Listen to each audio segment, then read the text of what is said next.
Welcome to the Growth Boss Show, where we seek out the secrets to high-performing marketing campaigns from some of the best marketers in the world. Today, I have Noah Frydberg with me, and he's going to teach us what it takes to drive millions of views from organic TikTok posts. Over the last year alone, he has generated 230 million views for his clients. Noah, thanks for being here today. Thank you for having me. So, Noah, for people who may not be familiar with you, can you give us a quick 60-second overview of your background? Yeah, I'm an 18-year-old entrepreneur from Austin, originally from Houston, Texas. And my background in the marketing space is I started during COVID 4 years ago. Been working on building brands ever since then. Essentially figured out I was better at TikTok than building brands. And so what we do is now offer TikTok and essentially viral marketing services for e-commerce, Web3, and SaaS brands, and really help them scale on TikTok. We help brands sell out and really grow, and working with influencers as well now. I love it. I love it. And I love that you share your age, because I was 18 years old when I started with SEO, and I used that to my advantage because I was talking to a lot of 40, 50-year-old attorneys at that time. And I was like, listen, you don't understand this. This is like a whole new world for you. And even for me, I'm 37 years old. I don't feel like I understand TikTok. And so we have to find people who do. And often that's people a lot younger than us. Yeah, exactly. What I realized is that being 18 years old can be a disadvantage, because when I first started hopping on sales calls and I was like 16,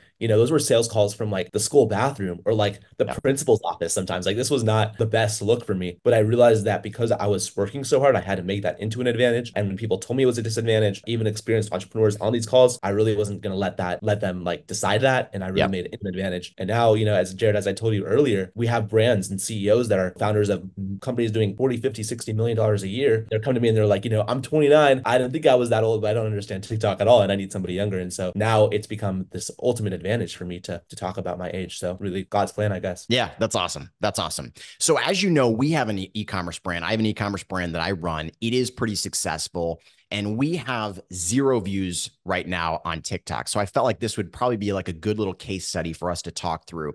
So if you were to take us on as a client, obviously we've got revenue, we've got hundreds of thousands of customers, but we just don't have the views yet on TikTok. Where would you start with a brand like ours? Yeah, so product market fit can be pretty difficult on TikTok. I would say the first step that we do with any brand is try to figure out if they have potential for TikTok, if they're very racy, if we think TikTok won't like them, whether that's because it's an adult content site or it could be a banned substance or something like that. We may not take them on as a client. Barring that, if we see they have the potential, we'll take them on and essentially build them out a content strategy. So what that looks like is you're going to need a good creator. You want somebody who's really hardworking. You want somebody who's super consistent. A lot of people talk about like the tabs chocolate strategy and getting, 50, 100 creators on board to start. I really don't recommend that now. A lot of the brands that do that fizzle out and they spend way too much on marketing at the beginning. What I'd recommend is starting with one creator, right? So this is getting pretty anal about the details, but one creator who can make really quality content, interview people on the street, make a lot of skits. And I would say, at the beginning, don't stop, don't be frustrated, and focus on what works and ignore what doesn't. So just keep going. That's awesome. And I was actually going to ask you about tabs, because I have seen their strategy. I have seen that they have dozens and dozens of creators.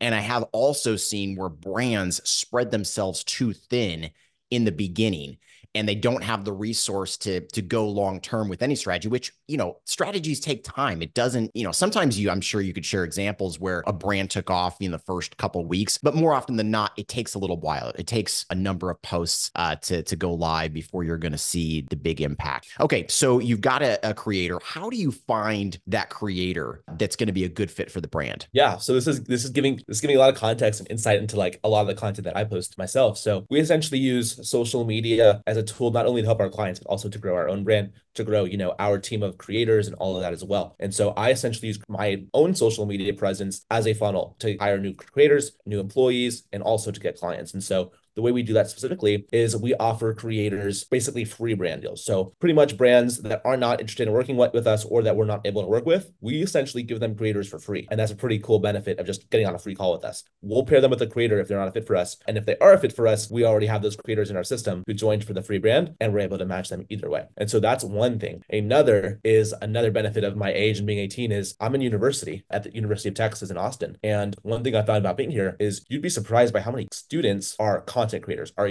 massive viral Okay. influencers. And so what I started doing is there's this like Snapchat story for UT. So any student at UT Austin can post on the Snapchat story. And so I get on there pretty much once a week or twice a week, and I pretty much funnel student creators to our site where they can sign up as creators. And this is like a separate, like a job form, Yep. sign in page. And so I have like tens of students that are, creators with 100,000 to million plus followers, who are not being managed yet, who need help getting brand deals. And so we're also able to work with them because they're ambitious, because they're young, because they're obviously pretty smart, Yep. which is this really cool, again, benefit of like my age and like being where I am right now.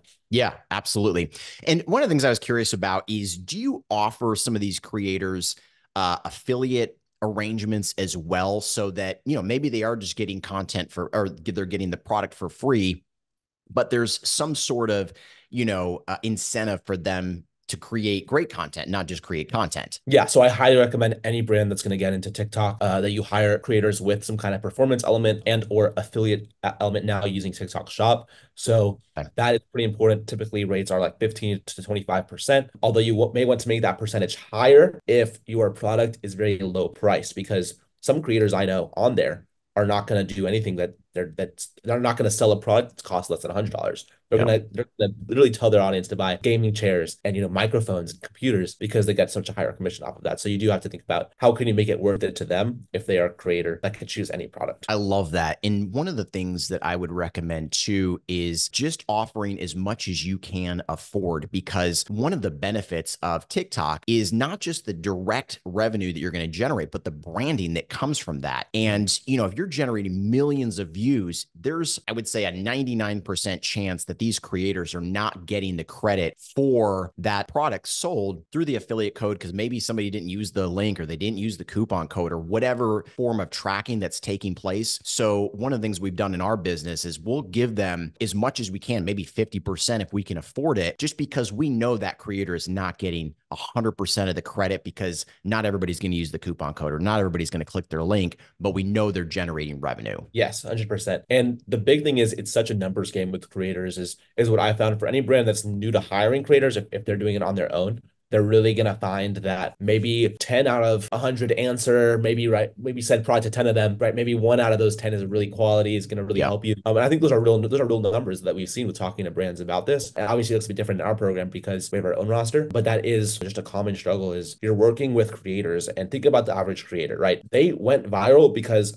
they have like a funny look, or because they have like a quirky like sense of humor or something like that, or their style. Like, they don't necessarily have really good professional skills. They Right. don't have an extensive education. They don't necessarily know anything about business or negotiating. And so the struggle that brands really have is just communicating with these people that are very different from them. And that essentially leads to all kinds of problems with so-called scams and all these different Yeah. things where no one really knows how to communicate with each other anymore. They're all just on their phones, and there's so many problems that can arise from that. And so pretty much what we found is the solution is relationships, quality relationships. So what we do, and what I recommend every brand do, is talk to these creators on the phone, text with them, figure out what they really want, what they really need, not just as creators, but long-term. What are they looking for as entrepreneurs? Yep. And then you figure out, okay, so they're looking to grow their page. Maybe they want to sell a course. Maybe they want to make 10K a month and quit their day job at Costco, whatever that is. Like, you talk to them, figure that out, and show them how you guys can be mutually beneficial by working together. And if they do really well, maybe you hire them and they do more content for you. If they Yep. do really well, maybe you tell them, hey, I'll send you a list of my friends in my private e-commerce community, and they'll all hire you to make content. Like, give them kind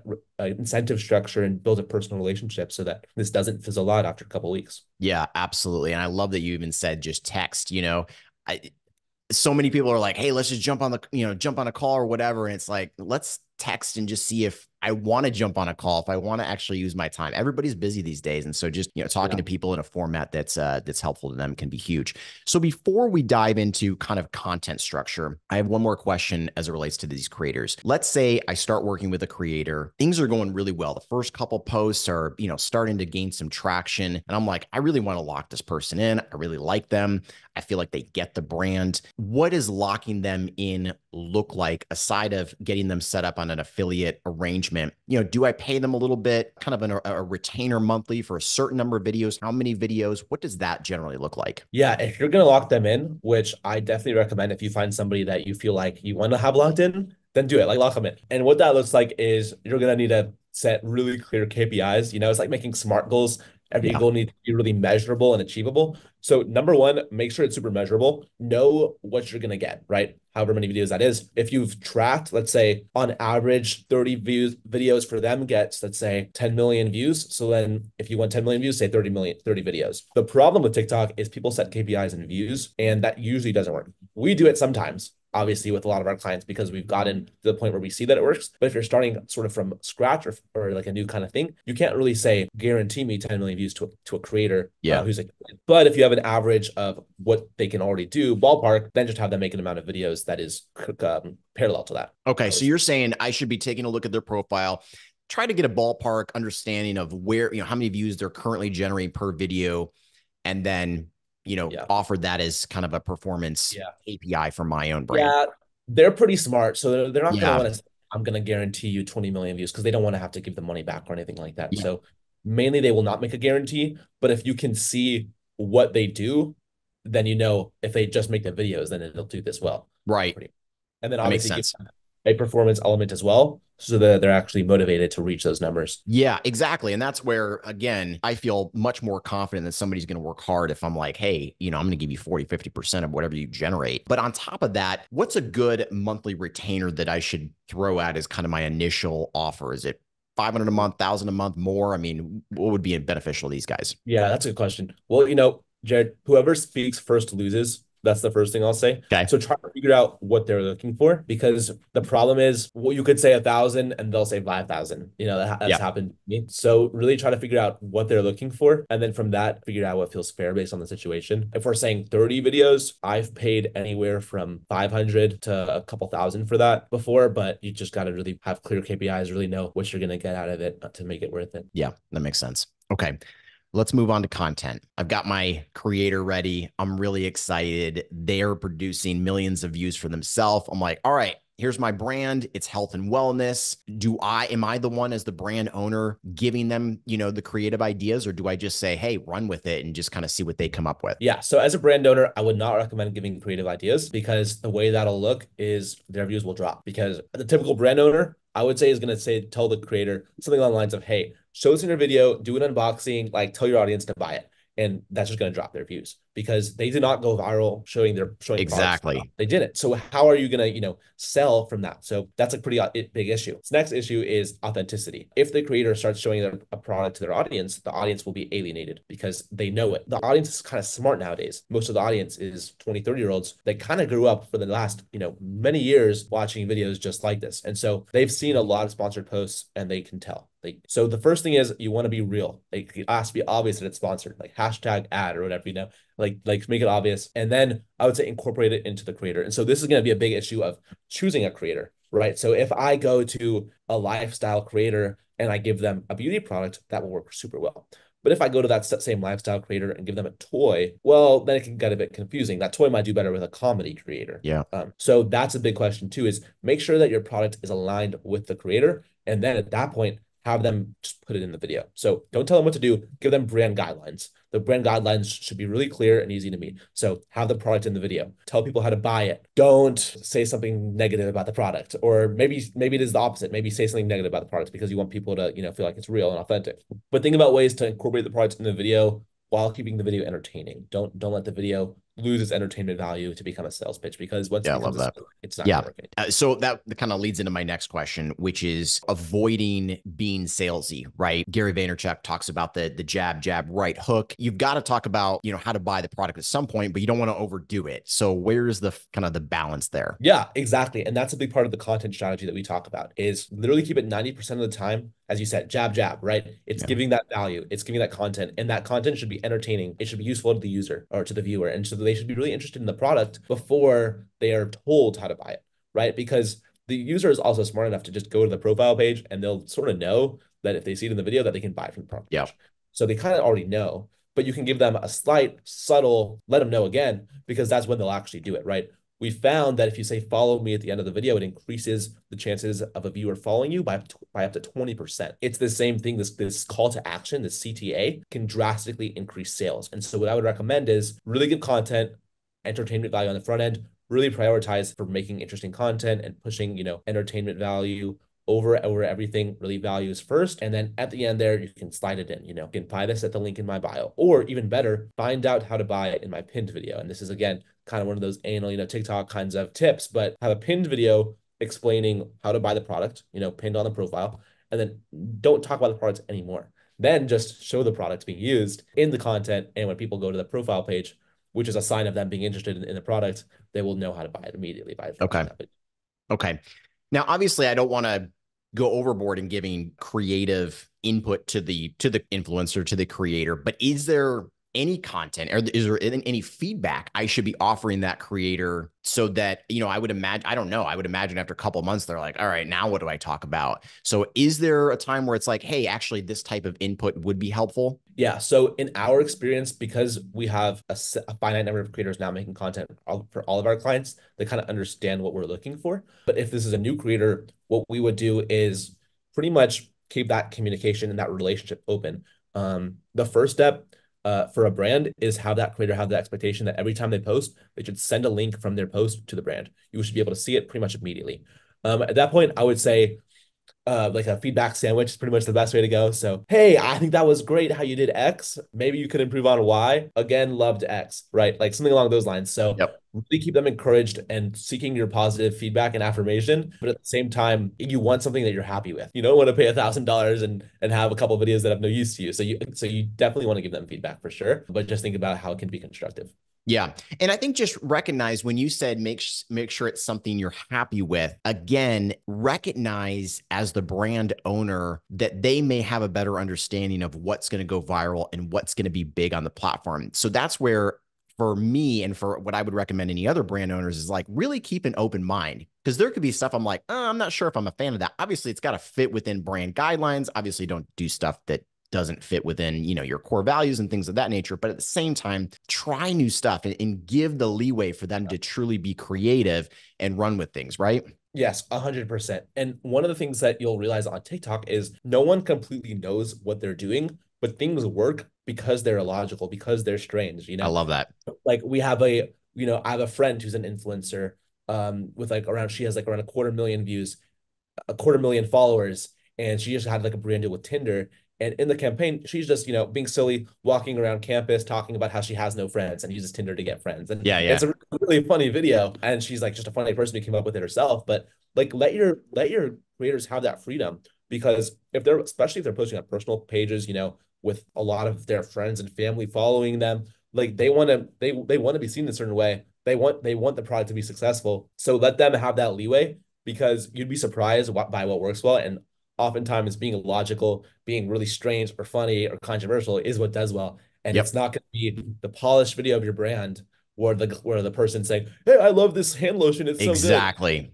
That's not what's going to do the best. So Yeah. you need to let them have that freedom, because it's a lot more fun and it works better too. That's perfect. So we've got the creator, we've got the content strategy. Things are starting to take off. I want to talk about scale, because I feel like that's where a lot of brand owners get stuck in one of two ways. Either A, they just pretty much just stick with what they have and they're like, oh, this is going really well. Like, cool, let's just kind of stick with this. And they don't scale. Or you have the flip side where people are like, I'm going to get 30 of these, because they see Tabs or, some other brand that's really blown up like that. And again, they spread themselves thin too fast. So what do you recommend as a good scaling strategy? I've had a good creator for a couple months. Things are starting to go well. Where do I go from here? Yes. So a couple ways to do this. Number one, if you have a really good creator and they're working for you, give them more. So lock them down, get them to make more content for you, and keep going. But then if you really want to scale, you're probably going to want more creators. And so that's where you get into this really common struggle, which Tab has definitely had, where, we worked with them over a year ago now, but at the time they hired 70 creators and then they fired so many of them that they had like 7, like a couple months. So they had this drastic overhaul of their strategy. And so now I would say I wouldn't worry about having that many creators, because it's just kind of silly and not necessarily going to work that well. But think about using TikTok Shop Affiliate to send those message requests. I know a lot of brands are using VAs to send those requests now to scale on TikTok Shop. I would say that's probably one of the best ways to go with scaling on affiliate. And then on your main page, focusing on those quality creators is going to be pretty much the best way to go. But really think about, more content, more scale, and not just more people. because oftentimes more creators does not necessarily mean more views or Okay. more sales and more revenue. But really think about balancing the two because they're both important for sure. That's good. Now, when I throw out this question, I want to know from you kind of the first thing that comes to your mind. So if you were to think of a brand on TikTok that you would say is world class, they're doing things exceptionally well with influencers, what do you think is one of the core secrets to their success? Ooh, that's a good question. Well, this is going to be controversial to say. I think one of the biggest things that determines a brand's success on TikTok is still the product. And I think that's very surprising to people because they really want their product to go viral. And we figured out a way to make lots of products go viral in different ways. But the core thing is when I think about like the brands that are doing best on TikTok, and I'll give some examples, like let's say, Skims by Kim Kardashian, or maybe like Drink Breeze, which is a mushroom drink. These are products that are a little strange, a little different, and they have a kind of edge that makes them go viral. And so I think like, having a bunch of models dressed in their underwear does really well on TikTok still. And so you do Yep. have to think about human nature, or the shock value, let's say, of a drink that has mushrooms infused in it, right? These are things that have a kind of essential, like shocking or interesting nature that people are going to watch more than anything else. And so we've done hundreds of millions of views, for products ranging from toys to supplements to health and beauty to all kinds of different things. But there is something about having the right kind of product, which is what Tab Chocolate did so well. Yep, exactly. That's a great point. And what that tells me is as a brand owner, I need to be very thoughtful in the product development process about what that interesting angle is going to be. It can't just be, oh, this product works well and it's functional. There has to be something maybe a little bit weird or something a little quirky about it that's going to stand out, right? Yeah, 100%. Because, I think 10 years ago, everyone was just focused on making a clothing brand and a sweatshirt. And now things have gotten a lot more complex and a lot more competitive in the market. So if Yeah. you want to stand out content now, having an interesting product is probably the easiest way to do it. That's awesome. Well, this has been an amazing interview. I really, really appreciate your time. Is there anything else that you feel like people should know as they're diving into developing a TikTok strategy? Yes, if you need any help at all, feel free to DM me on Twitter at Maverick Ecom, ECOM, and I'm happy to help you for free. That's awesome. And, I can just tell you guys from experience, I have messaged Noah a number of times in the past. He has been extremely helpful and would highly recommend you follow him too. His account has grown quite a bit over the last year while I've been following you. So great job there too. Well, thank you, Noah. I really do appreciate it. And I would encourage everybody to follow you on X. Thank you, Gerrid. Really Appreciate appreciate it. it. All right.